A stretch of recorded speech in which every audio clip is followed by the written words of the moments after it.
What's up, YouTube? This is Too Raw for TV. All right, it was a lot of playoff action yesterday, and the Boston Celtics played the Orlando Magic in Game 5 of their opening round series. The Magic were hoping to extend this series. The Celtics, the defending NBA champions, were hoping to eliminate the Magic and move on. And for much of the game, it looked like Orlando had a great chance at moving past this game and forcing a Game 6. But there was a pivotal call on Paolo Banchero. I believe it was a call that gave him his fourth foul in the third quarter, which forced him to sit. And it was at that moment the Boston Celtics went on a 31-9 run and essentially blew this game to smithereens. Final score, Celtics 120, Magic 89. And with that, the Boston Celtics advance to the semifinals, where I believe they will face the winner of, I believe it's the winner of the Knicks-Pistons series. No matter who that is, it's going to be tough. It's going to be tough. Honestly, I think the Pistons might be a tougher matchup for the C's than people would anticipate if they somehow won that series. But anyway, getting back to this series. For the Orlando Magic, Paolo Banchero saddled with foul trouble. Only, I think, 19 points in this game. 6 of 15 from the floor, 2 of 4 from three-point range, 5 of 7 at the charity stripe. Franz Wagner, 25 points, 10 of 22 from the floor, 0 of 4 from three-point range, 5 of 5 from the charity stripe. Wendell Carter Jr., solid game by him, 12 points, 10 rebounds, 5 of 10 from the floor. Were not able to connect from downtown. And this is what was a change in this game. The Celtics have been noted for being the most prolific three-point team in the history of the NBA. This year, they set a record for most three-pointers attempted and made in NBA history.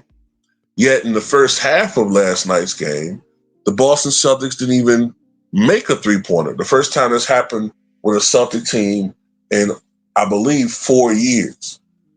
In this game, it was the Orlando Magic that took considerably more threes than the Boston Celtics. As a matter of fact, the Magic, who are noted as shooting fewer threes than any other team in the league, shot, I believe it was 8 for 38 from three-point range, just 21%. They missed 33 pointers and only shot 38% from the floor.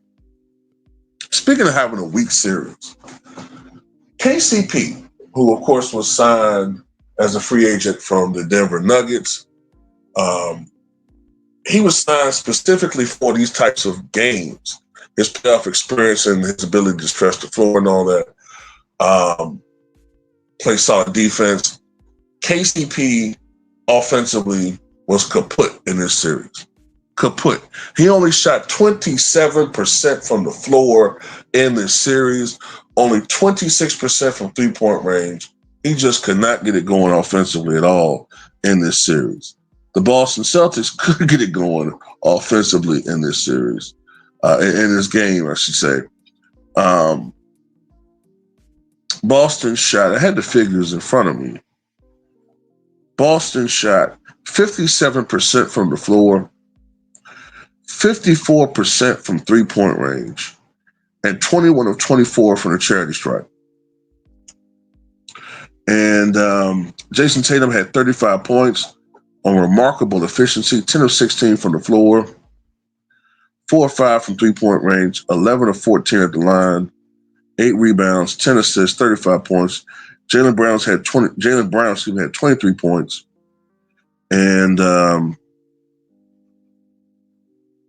give me a second here.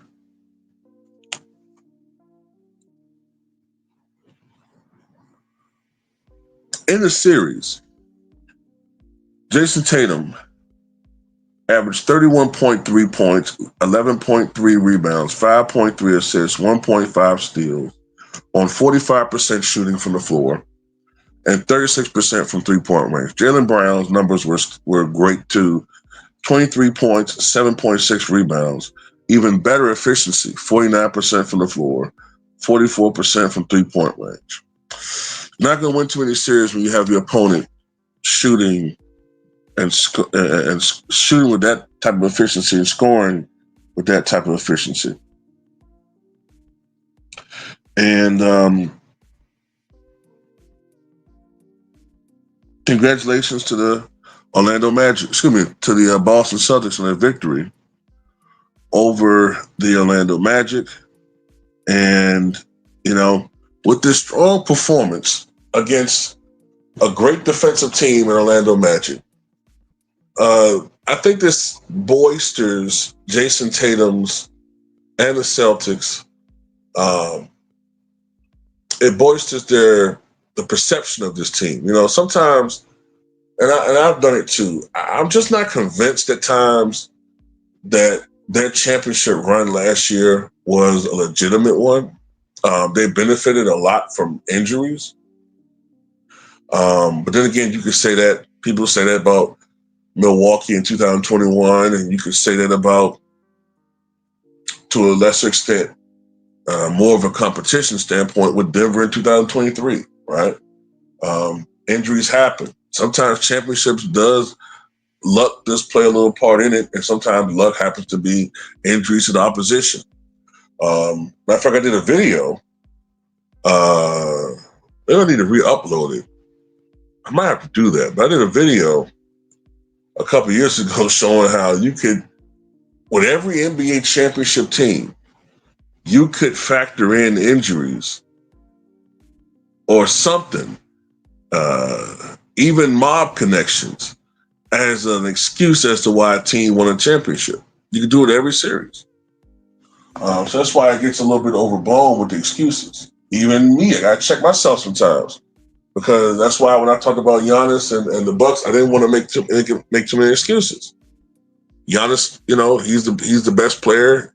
You could argue he could have shown more leadership down the stretch, more vocal leadership. You could blame Doc Rivers. You could blame the role players. You could blame old boy, I can't think of his name right now, his 8 threes. You can blame all those guys, but at the end of the day, basketball is a team sport, and the only guy that gets blamed is LeBron James. I'm just joking. That's the only guy that never gets blamed for anything. So we have to overcorrect that, But anyway, Orlando Magic they don't have anything to be ashamed of. This is a really good team. They went up against the champs. If it wasn't for injuries, they'd have been a higher seed. So that's how I look at that. What you guys think?